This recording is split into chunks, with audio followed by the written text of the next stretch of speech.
ایک صاحب نے امام صاحب کو دعوت دی، تو امام صاحب جب کھانا کھا کے چلے گئے تو ان کے بیٹے نے اپنے باپ سے کہا کہ امام صاحب نے میرا پیسہ چوری کر لیا۔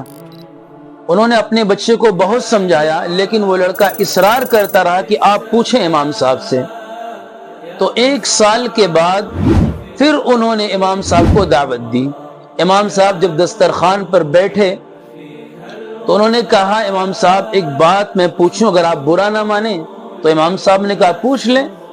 کہا کہ اس سے پہلے 1 سال پہلے آپ جب آئے تھے دعوت پر تو میرا بیٹا کہہ رہا ہے کہ امام صاحب نے میرا پیسہ چوری کر لیا، تو کیا یہ صحیح بات ہے؟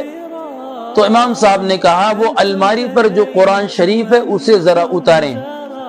جب وہ قرآن اتار کے لے کے آئے اور کھولے تو دیکھا کہ وہ پیسہ اس میں موجود تھا۔